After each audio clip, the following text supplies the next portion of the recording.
En este video vamos a entrar en lo que es la programación del método Newmark para sistemas lineales, pensando en la implementación o la generación de nuestro espectro de respuesta. Vamos a partir desde el archivo que dejamos del video anterior, en el que procesamos y pudimos graficar el registro de aceleraciones obtenido para el terremoto de 1985. Vamos a mejorar un poco este código para que funcione con cualquiera de las tres componentes y vamos a luego implementar el método Newmark y finalmente vamos a generar nuestro espectro de respuesta para las tres componentes de nuestro sismo. ¿Ok? Entonces, lo primero que vamos a hacer es introducir lo que son las funciones. ¿Por qué? Porque nos van a resultar útiles en lo que viene siendo la generación de nuestro espectro de respuesta, en particular en lo que viene siendo la carga de los registros de aceleraciones que vamos a estar utilizando y además el generar, el poder correr de forma rápida varios sistemas de un global libertad, que es lo que vamos a necesitar para construir nuestro espectro de respuesta. ¿Ok? Entonces, lo primero que vamos a hacer aquí va a ser, em, como ustedes pudieron probar anteriormente en el video anterior, si es que nosotros cambiamos el tipo de archivo de A a B y luego a C, lo que vamos a estar haciendo es cambiar la componente en la que nosotros vamos a estar trabajando, ¿cierto? Entonces, este código que hicimos en el video anterior lo que hace es graficar simplemente nuestras aceleraciones en el tiempo para las componentes, para las distintas tres componentes que tiene nuestro archivo. Para que lo recordemos bien, para que lo revisemos bien, vamos a definir cuáles son nuestras tres componentes. Entonces, la componente A es 160 grados, como lo vemos aquí. Entonces, vamos a colocarle aquí un pequeño comentario. 160. Vamos a crear, eh, vamos a copiar esto, lo vamos a pegar aquí abajo para los otros dos archivos, B y C, y les vamos a colocar nombres, ¿cierto? Eh, A, B y C. ¿Ok? Entonces, esto va a ser otra componente y esto va a ser otra componente. Entonces, ¿qué es B? B vendría siendo componente arriba abajo, ¿cierto?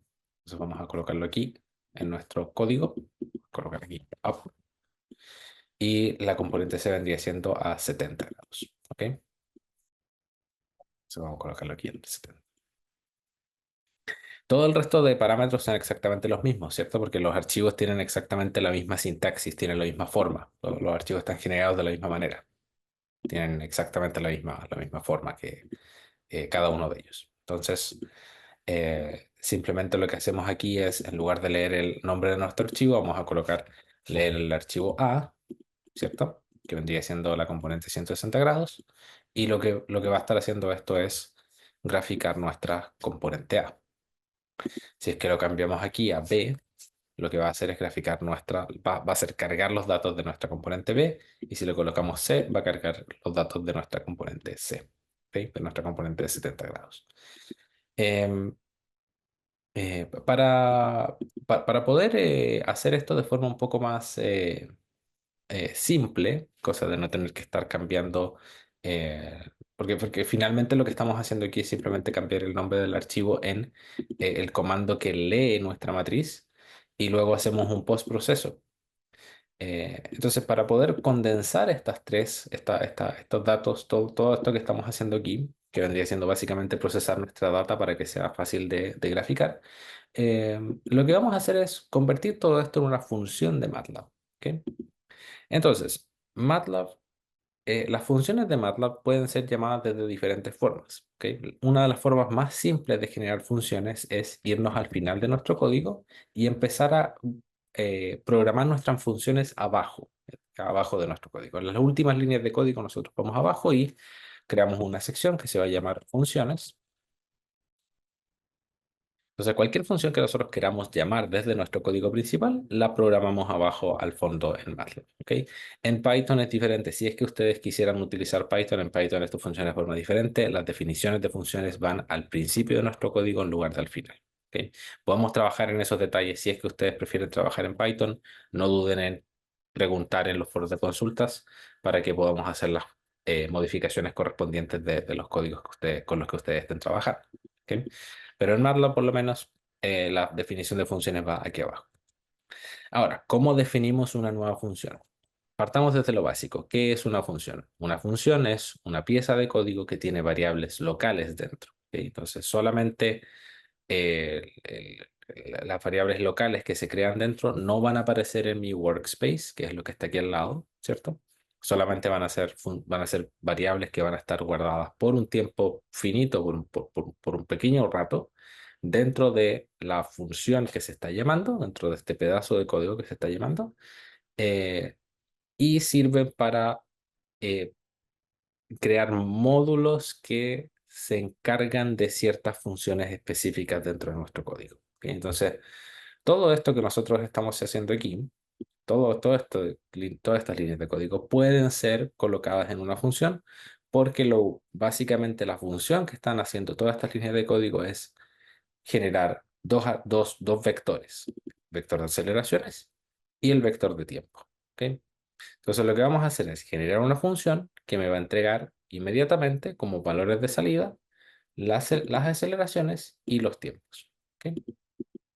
Y para eso lo que voy a tener que hacer es copiar todo esto dentro de mi función. Y vamos a ver cómo modificamos la sintaxis de este código. Entonces, vamos a crear nuestra primera función. Vamos a llamar al comando function, que básicamente lo que hace es definir nuestra función.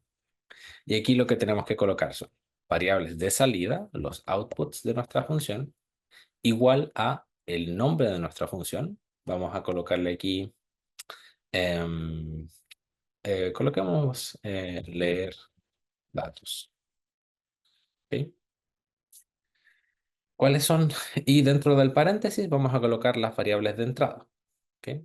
Claramente, como ustedes pueden ver aquí, el nombre del archivo tiene que ser una variable de entrada porque dependiendo del nombre del archivo, nosotros cargamos un archivo diferente. ¿Ok? Entonces vamos a colocar aquí file name como nuestra variable como una de nuestras primeras variables de entrada. Y vamos a colocar, eh, podríamos colocar también un texto, digamos, que diga componente. ¿Ok? Simplemente para poder ingresar este texto y que podamos después interpretarlo de buena manera. ¿Ok? Cada función tiene que tener un fin. Entonces así MATLAB identifica en dónde termina nuestra función. Entonces colocamos end para que finalice nuestra función. Esta función no está haciendo absolutamente nada. Por eso es que tiene todos estos subrayados con naranjo y colores amarillos por todos lados, porque esta función no está haciendo nada. Entonces tenemos que agregarle código. ¿Qué es lo que vamos a agregar? Vamos a agregar todo esto que tenemos aquí. ¿Ok? Vamos a cortar esto, control X, lo vamos a pegar aquí abajo. Vamos a intentar. MATLAB no es un lenguaje de programación que sea muy rígido en términos de la forma en la que se codifica. Si es que uno no quiere intentar generar estas tabulaciones dentro del código, no es necesario hacerlas. Yo tiendo a hacerlas solamente porque me resulta que el código es más fácil de leer y de entender. Entonces, por eso es que siempre hago las tabulaciones. Y también, si es que ustedes programan en Python, por ejemplo, van a estar acostumbrados a generar tabulaciones porque Python las requiere por defecto, ¿okay? Si es que son parte de la sintaxis de Python. Entonces, ¿qué es lo que estamos haciendo aquí? Básicamente lo que estamos haciendo es generar una función modular que yo le voy a dar el nombre de mi archivo y va a ejecutar el código que está aquí abajo. ¿Ok? Entonces, ya no necesito modificar esto aquí, sino que simplemente lo que voy a hacer es llamar a mi variable interna dentro de mi función, ¿cierto? Esto va a ser una variable interna dentro de mi función, a la que después le voy a dar diferentes valores para poder llamar a mi función. Eh, eh, que lo que va a hacer es llamar a read matrix, que es el código que leía nuestra matriz, utilizando este nombre de archivo que puede ser ahora cualquiera. ¿Ok? No necesariamente tiene que ser A, B o C, sino que puede ser cualquiera de los tres. Y ahí lo vamos a especificar en una parte del código para que lo podamos ir probando. Y componente básicamente lo que va a hacer es cuál de los tres componentes estamos analizando. En realidad esto no es absolutamente necesario, así que para no confundirlo vamos a eliminarlo simplemente. ¿Ok? Ahora, la primera fila es la fila 4, la última fila es la fila 1590. Esto es dependiente del registro sísmico con el que estamos trabajando, entonces también podríamos colocarlos como datos de entrada dentro de nuestra función si es que quisiéramos hacerlo. Yo no lo voy a hacer simplemente porque en este ejemplo solamente vamos a estar trabajando em, con estos tres registros sísmicos, básicamente. ¿Ok? Entonces, mi función, la idea es que funcione para estos tres registros sísmicos, no para nada diferente a esto. Pero si quisiéramos extenderlo, sí recomendaría agregar estos dos como datos de entrada de nuestra función, cosa de que podamos modificarlo fácil. ¿Ok? Entonces, esto lo que va a hacer va a hacer exactamente lo que hizo nuestra función del video anterior y va a generar nuestros vectores de aceleración y tiempo. Y para poder extraer estos datos, vamos a tener que pedirlos como datos de salida. ¿Ok? Entonces, todos los datos de salida que nosotros le vamos a pedir a esta función los tenemos que colocar dentro de estos paréntesis rectangulares, dentro de estos corchetes. Entonces, vamos a colocar T y ACC, que son los nombres de nuestros valores, de nuestros vectores de tiempo y aceleraciones, que son los datos de salida que van a ser los datos de salida de esta función. Entonces, nuestra función ya está creada y ahora lo que tenemos que hacer es llamarla. Porque esto básicamente lo que hace es decir, hay una pieza de código que yo puedo utilizar, pero que no está siendo utilizada dentro de mi código principal. El código principal es todo lo que está arriba de nuestras definiciones de funciones. Más abajo vamos a poder definir más funciones, pero no lo vamos a hacer por ahora, lo vamos a hacer más adelante. Eh, por ahora lo que quiero hacer es probar nuestra función. ¿Ok? Entonces vamos a básicamente copiar esto, que es la sintaxis de cómo nosotros llamamos a nuestra función, y vamos a colocarle aquí subíndices de A y aceleración A, porque lo que vamos a hacer es leer los datos del archivo A. ¿Ok? Y vamos a graficarlos. ¿Ok? Entonces, ¿por qué le agrego estos subíndices? ¿Por qué le agrego este guión bajo A? Porque lo que estoy haciendo es leer los datos para el archivo A, que vendría siendo este, y lo que va a hacer esto es llamar a mi función, va a crear este archivo T, va a crear la variable T y la variable aceleración, pero las estoy renombrando con los nombres TA y aceleración A, de forma de poder diferenciarlos de la aceleración B y la aceleración C, que van a ser creados con los archivos B y C. ¿Ok? Entonces vamos a crear esto dos veces más. Recordemos el punto y coma para que esto no nos esté mostrando los valores de salida a cada rato. Entonces, creamos nuestros valores de tiempo y aceleración para el archivo A. Aquí vamos a crearlos para nuestro archivo B, ¿cierto? Para la otra componente.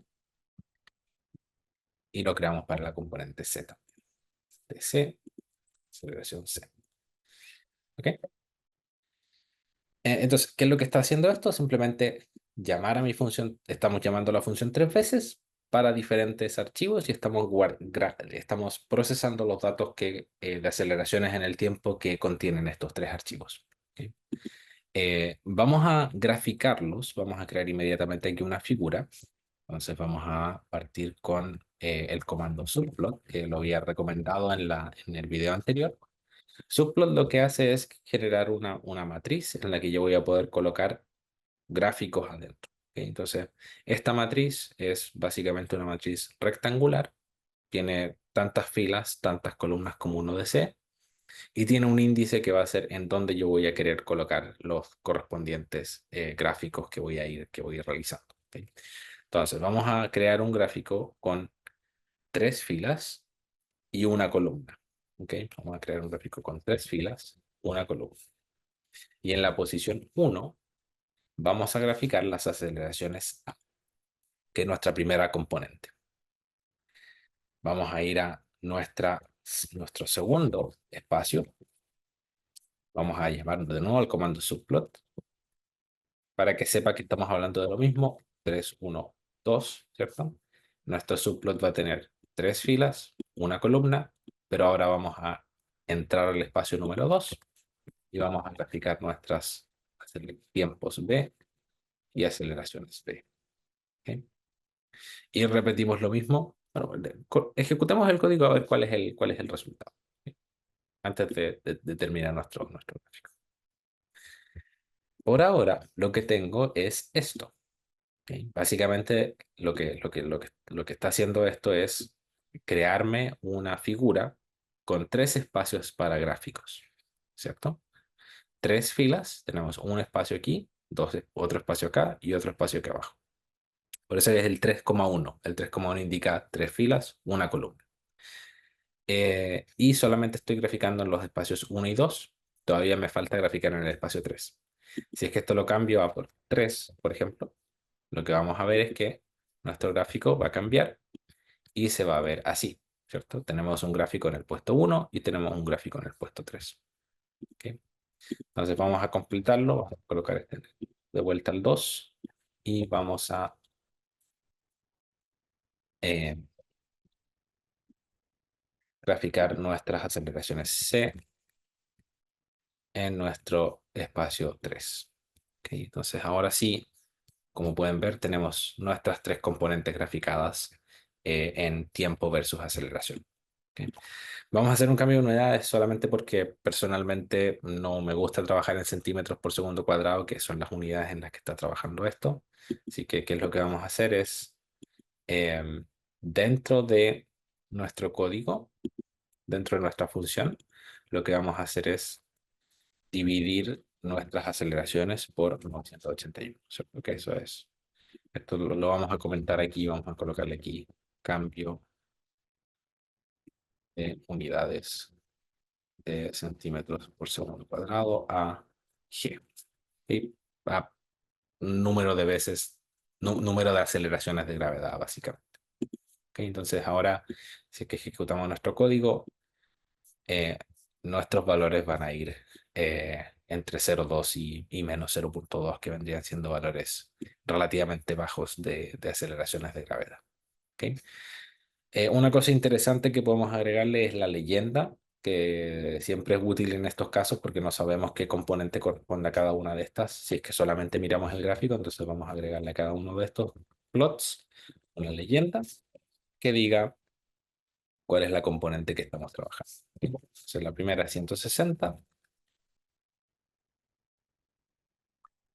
la segunda es up y nuestra tercera componente vendría siendo 70. ¿Ok? Entonces, de esa forma nosotros tenemos nuestras tres componentes con sus correspondientes leyendas. ¿Ok? Todo esto sigue siendo una suerte de introducción a lo que es MATLAB. ¿Ok? Que podemos cambiar también los colores de la figura.